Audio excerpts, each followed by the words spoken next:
Hey guys, I want to take just a minute, talk about the A3500. It's been 2 years now since we've had this machine. It's been on our counter every day for the last 2 years. Time out, I've been watching Lenny edit this video and I think that he's not making it quite clear enough how excellent this machine is. So first of all, we've had it for 2 years, he said that. That means we have used it conservatively like 700-ish times. That means we've made cashew queso, detox salad, peanut butter, acai bowls, green juice, caramel, ice cream, tomato soup, artichoke dip. What else have we made? Salsa. We make our batters, so banana bread. At this point, I could honestly say like we can't live without our Vitamix. Any Vitamix would do for our lifestyle. Any Vitamix makes hot soups, nut butters, frozen desserts, dressings, all of that. We could definitely get away with any other Vitamix on our counter.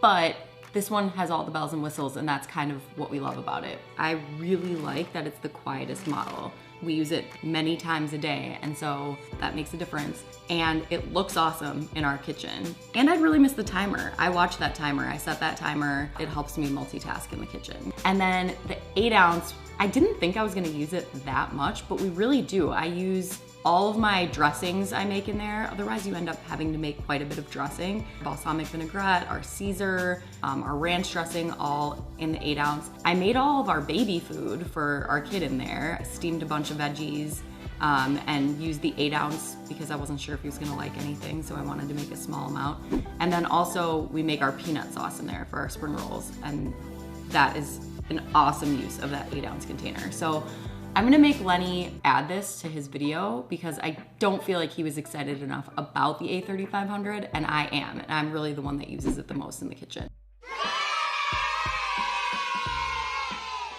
Here's what I know.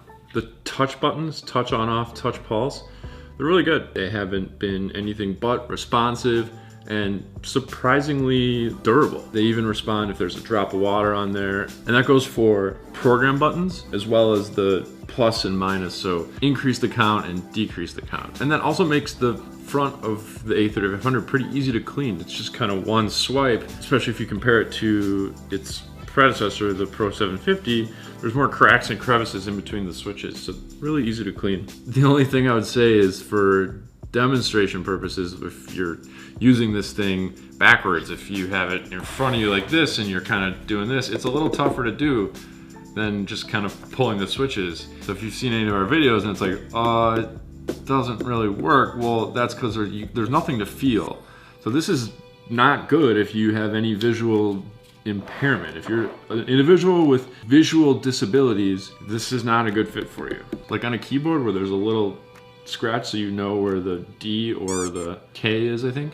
None of that here. Noise, this is still the quietest machine that we've ever had. I've been appreciating the responsive programming, the ability for the machine to recognize what containers on it. If you're making hot soup or queso, for example, and you put the low profile 64 ounce container and you hit the soup setting, it's gonna say 5.5 minutes. But if you put the 48 ounce container, pop it on, it'll say the soup setting is gonna take 7.5 minutes. And then if you put the 8 ounce container, the little bowl on here, it's gonna say, no, we don't do soup setting with this container because there's no vent. So I can definitely appreciate the responsive programs to the container that's on this machine. The variable speed dial, I've really gotten to become fond of the variable speed dial. So this is a never ending, I don't know really how you describe, continuous flow. So it's not a mechanical control of the variable speeds, it's actually digital. So you could spin this forever, and when you turn it back on, it'll be at 1. You can feel some, so it's not just a free flowing, it's kind of like a brrr, brrr. It's really easy to use, especially in the mornings, for example, when we're making green juice. Start it on 1 for a few seconds, let it kind of catch everything, pull everything down, and then I just flick it to 10.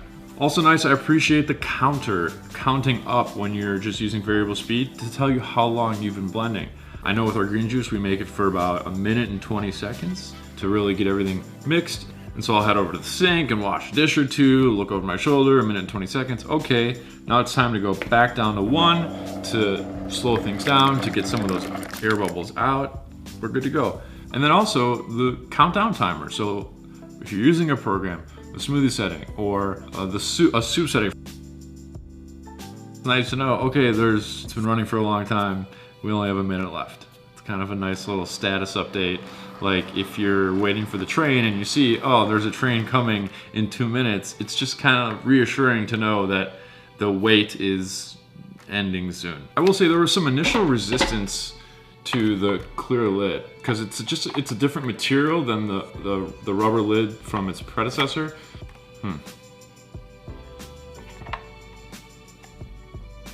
Ooh.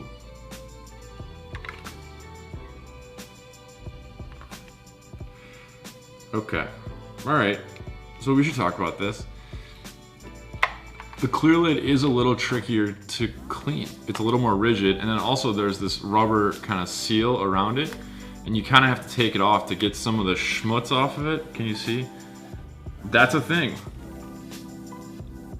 I did not realize that stuff kind of builds up in there. Not ideal, but I have gotten fond of the click, and so has our little guy. He likes taking the container and going click. You can see this container is not completely shiny new like a lot of the machines that we show in demo. That's because this has gotten 2 years of daily or multiple times a day use. They get like this. In another video, we'll show how to kind of get this off, but if you want to avoid some of this cloudy buildup, make sure to dry your container after you clean it immediately every time. If someone took away this machine, they were like, yeah, we're taking away your Ascent and we're putting a classic machine on your counter, here's what I would miss. I would miss the dial. I would miss the ability to use the 8-ounce container. I would miss the click of the lid. I would miss the look. I would miss the timer, the digital up, the digital down. I would miss the full integration with the perfect blend scale and app. Oh, and this is what I would miss about the container. See this thing, this little notch? This was brought to our attention when we first saw this thing like 2.5 years ago. I was like, yeah, this container's new. It's got the clear lid, it's got the click, and it's got this notch. This notch is new and it's exclusive to these Ascent Series Smart System containers. It makes for a smoother pour, a smoother flow. Can you see this right here? It's a little thing, but I would miss that if someone took away my Ascent Series and threw a classic back on my counter. And if you appreciate videos like this, updates about machines 2 years later, hit that thumbs up button, subscribe to our channel if you haven't already. Thank you so much for watching, and we will see you in the next one. Hopefully, goodbye.